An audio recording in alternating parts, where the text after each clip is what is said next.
गुरु ब्रह्मा गुरु विष्णु गुरुर्देवो महेश्वराय गुरु साक्षात् परम ब्रह्म तस्मै श्री गुरुदेवाय नमः।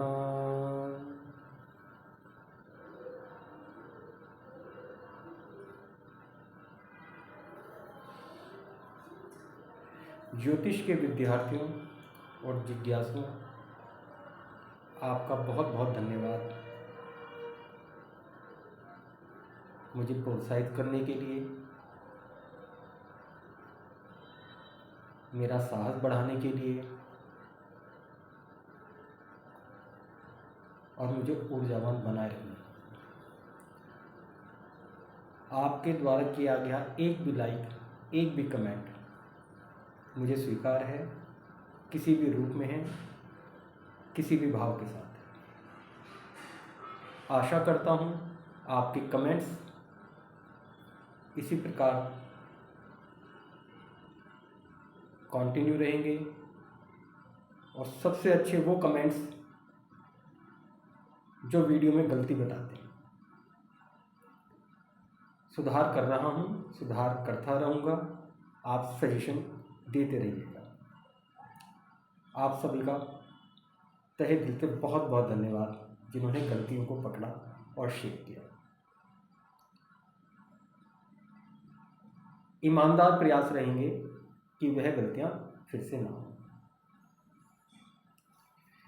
फिर से शुरू करते हैं कुंडली विवेचन के 10 महत्वपूर्ण बिंदुओं से। 9 ग्रह, 12 भाव, 12 राशियां, 27 नक्षत्र, उन सभी के परस्पर संबंध, ग्रहों के युति, दृष्टि, स्थान और परिवर्तन। सभी राशियां शुभ, सभी राशियां अशुभ, सभी ग्रह शुभ, सभी ग्रह अशुभ, योग शुभ या अशुभ। आप सभी ग्रहों के कारकत्व के बारे में जान चुके होंगे, पहले से ही जानते होंगे। सभी राशियों के कैरेक्टरिस्टिक्स के बारे में जान चुके होंगे, पहले से ही जानते होंगे। सभी भावों से विचरणीय विषयों, बिंदुओं को आप जानते होंगे, जान चुके होंगे। कुछ भी ऐसा नया नहीं होगा जो आप मेरे से सुनेंगे। केवल मेरा प्रयास है जो आप जान चुके हैं वो आपको याद रहे और वो आप स्वीकार करें। इतना सारा आप जानते हैं, उसी जानकारी में से आपको उपयोगी वस्तुएं, उपयोगी बिंदुओं, उपयोगी विचार निकाल के एक विवेचन को स्वरूप देना होता है। आपके पास एक कलेक्शन है बहुत सारी जानकारियों का, अच्छा कलेक्शन है। आपने पढ़ करके, सुन करके, समझ करके उसको इकट्ठा किया हुआ है, केवल उसको उपयोगी बनाना है। हर एक बात आप जानते हैं। मेरा प्रयास तो यही है कि जो आप अच्छे से जानते हैं उसको अच्छे से उपयोग भर कर लें। बस ग्रहों के कारकत्व सूर्य से संबंधित बिल्कुल स्पष्ट, चंद्रमा भावनाएं, भावुकता, मन की हार, मन की मजबूती, मनोस्थिति, सब चीज चंद्रमा की। दुखानुभूति, सुखानुभूति, तरलता जीवन में, सौम्यता, चंचलता चंद्रमा से, मातृत्व चंद्रमा से, मंगल।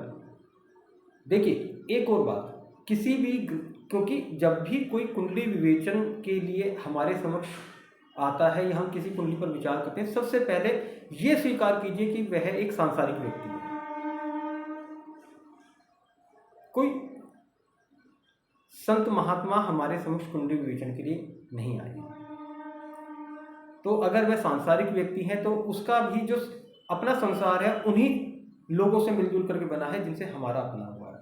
माता पिता, बहन भाई, सगे संबंधी, नाते रिश्तेदार, भाई बंधु, पड़ोसी, childhood friend, schooling friend, college friends, colleagues, spouse, in laws, इन सभी से उसी का भी संसार बना हुआ है। वो भी इन्हीं के बीच में रहता है जिनके बीच में आप रहते हैं। इसीलिए अगर यदि आप एक सांसारिक व्यक्ति हैं तो एक सांसारिक व्यक्ति को सरलता से समझने की गुणवत्ता आपके पास है। आप संसार में रहकर भी एक आध्यात्मिक प्रवृत्ति के व्यक्ति हैं तो आपको उस व्यक्ति को समझने की गुणवत्ता बहुत अच्छी है आपके भीतर, जो संसार में रहकर आप ही के अनुरूप आध्यात्मिक भी।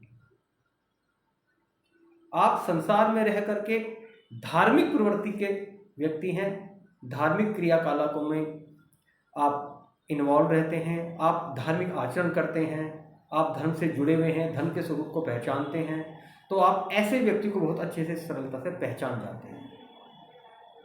कुंडली में केवल उन ग्रहों की स्थिति से आपको अलाइन करना होता है। जीवन सामाजिक व्यक्ति का समाज के लोगों के साथ ही होता है।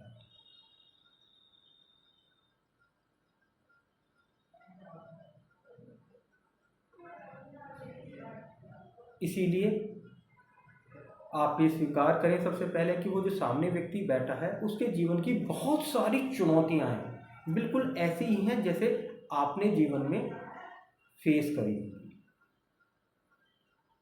या आप भी कर रहे हैं। बस जहां हमें ये समझ में आ जाता है तो कुंडली और सामने वाले की समस्याएं दोनों ही हमसे फैमिलियर हो जाते हैं, और उसके बाद जब बीमारी समझ में आ गई तो समाधान भी मिलना सरल हो जाता है। जब तक बीमारी समझ में ना आए हम बहुत समाधान देते रहें, कोई भी समाधान उपयोगी नहीं होता। ठीक है, हम मंगल पर थे। मंगल छोटे भाई बहन के लिए भी विचार किया जाता है, कोई मंगल दोस्तों के लिए विचार करता है, कोई बुध का दोस्तों के लिए विचार करता है। साहस है, पराक्रम है, हिम्मत है, ऊर्जा है, सब मंगल हो गए। बुध से मामा का विचार किया जाता है, आपकी वाणी कौशल का विचार किया जाता है, आपकी मैथमेटिक्स का विचार किया जाता है, आपकी कम्युनिकेशन स्किल का विचार किया जाता है, आपकी राइटिंग स्किल का विचार किया जाता है। संबंधियों में मामा मौसी ननिहाल पक्ष का विचार किया जाता है, खेलकूद का भी विचार किया जाता है। यही तो हमारे चारों तरफ हो रहा है ना, ऐसे ही सबके चारों तरफ होता है। गुरु से आपकी सृजन क्षमता है, आपकी संतान है, आपकी विवेकशीलता है, आपकी नैतिक आचरण है, आपकी धार्मिक आचरण है, आपका आर्थिक स्थिति भी है, आपकी विवेक कौशल भी है, धर्म के प्रति आपका रुझान कैसा है, आपके जीवन जीने की कला क्या है, आपके सलाहकार कैसे हैं, आप कैसे सलाहकार हैं, आप खुद कैसी संतान हैं, बड़े भाइयों से, आपकी आयु से बड़े रिलेटिव से, आपके आयु के बड़े लोगों से आपके संबंध कैसे, सब गुरु ही समझाते हैं। शुक्र का संबंध इस समाज में, एक भौतिक जगत में जितनी भी भौतिक वस्तुओं से मिलने वाला सुख है उसका संबंध शुक्र से होता है। चाहे वो वाहन है, चाहे वो नया सुंदर घर है, आपकी वैवाहिक स्थिति है, आपके जीवन साथी हैं, उन सभी का संबंध, अर्थात भौतिक जीवन में जो कुछ भी आकर्षक है उसका संबंध शुक्र से है। मेरे पास जो कार है बड़ी सुंदर कार है, बड़ी आकर्षक कार है, शुक्र है। मेरा घर बहुत आकर्षक घर है, मैंने वेल मेंटेन किया हुआ है। छोटे बड़े की बात नहीं हो रही है यहाँ पर, हम सिर्फ अपने घर को कितना सुंदर, कितना आकर्षक मान करके रखते हैं, साफ सफाई, सब कुछ शुक्र की देन होती है। सुंदर पाना और सुंदर बनाए रखना सब शुक्र की देन होती है। शनि हमारी कर्मठता है, हाँ कभी कभी आलस्य भी है, हमारी धैर्य भी है, हमारी एकाग्रता भी है, हमारी निरंतर गतिशीलता भी है, हमारी साधक प्रवृत्ति भी है, हमारी एकाग्रता भी है, हमारे दुख का आधार भी है, हमारे लिए रोग भी है, हमारे लिए दुर्बल मानसिकता भी हो जाती है शनि से।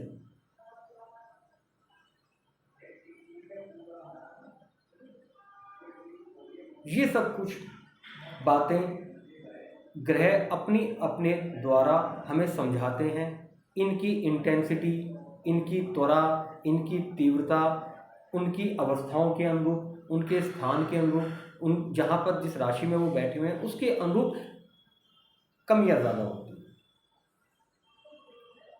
जिसने दुख देना है वो दुख देता है, लेकिन कितना देगा इसका क्या पैरामीटर है? कोई नहीं, दुख तो देगा ये निर्णय। जो सुख देगा उसका भी ये प्रॉमिस है कि मैं आपको सुख दूंगा, लेकिन कितना दूंगा ये कैसे जज कर सकते हैं? इसका पैरामीटर नहीं होता है। सुख का प्रॉमिस सुख है और दुख का प्रॉमिस दुख है।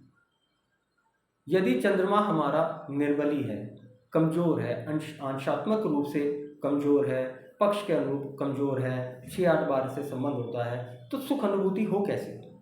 मन ही पीड़ित है।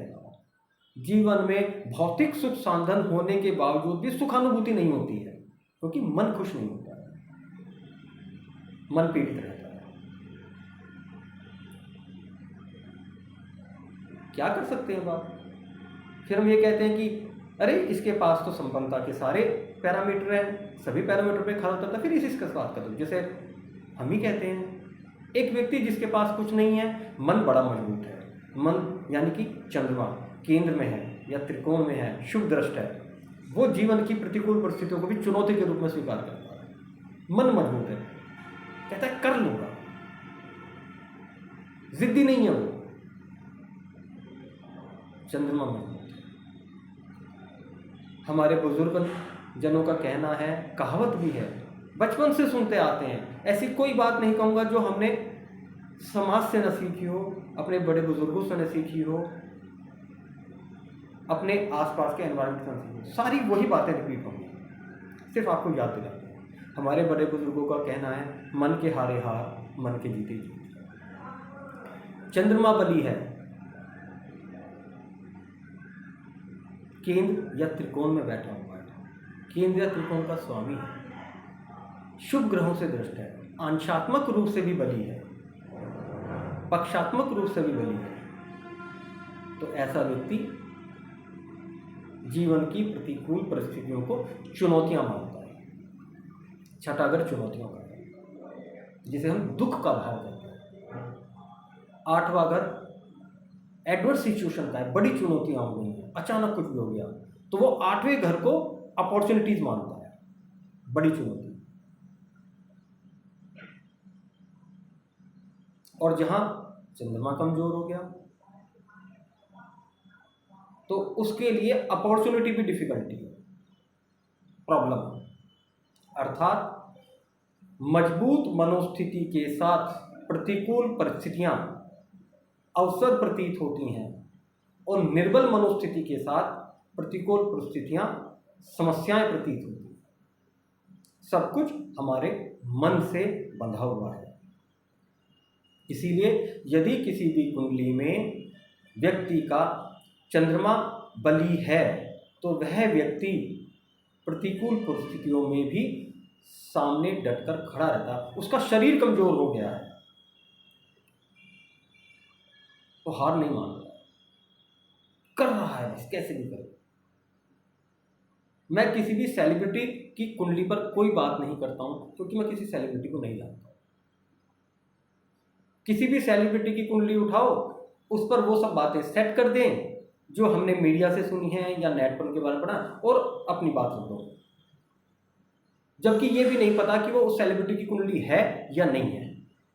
बात फिट करनी है, कर दो, हो जाती है, सरल है।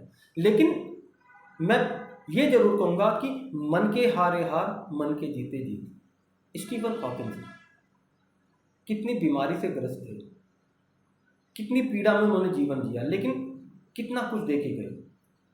कहीं ना कहीं लगन तो कमजोर था ही, बीमारी लग गई, बीमारी भी असाध्य रोग हो गया, 6, 8, 1, कुछ ना कुछ होगा ही होगा, मुझे नहीं पता, लेकिन उनका यकीन चंद्रमा बड़ा मजबूत हुआ। बावजूद जीवन में इतनी प्रतिकूल परिस्थितियों के उन्होंने समाज को, अपनी देश को और दुनिया को क्या नहीं दिया होगा, अमर हो गए। अमृत पी के ही तो बैठे हुए होते हैं सब, इसी तो कहते हैं अमरता। अमरता दैहिक नहीं है, अमरता का अर्थ यह है कि वह ऊर्जा तरंगें जो आपकी देह नहीं है उसके बावजूद भी समाज को आंदोलित कर रही हैं, वो अमर हो जाना है। मेरे अनुरूप अमरता का तो अगर परिभाषित किया जाए तो वो यही है। किसी के विचार अगर हमें आंदोलित कर रहे हैं तो वह अमर हैं। किसी की होने भर की अनुभूति हमें आंदोलित कर रही है, ऊर्जित कर रही है, तो वह अमर है। देह का अमरता से कोई संबंध नहीं। आप खुद कहिए, देह का अमरता से क्या संबंध?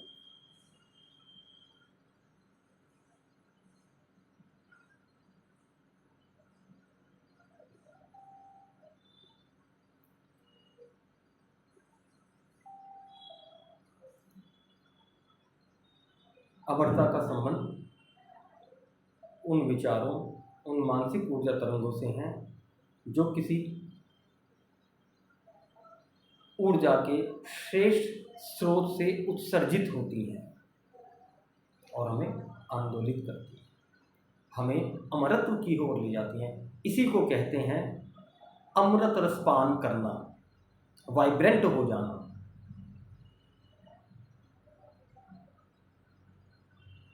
ये अमृत कोई कोल्ड ड्रिंक नहीं है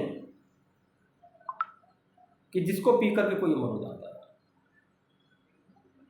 यह ऊर्जा का, प्रकाश का वो पुंज है जिससे एक और दिया प्रज्वलित हो जाता है।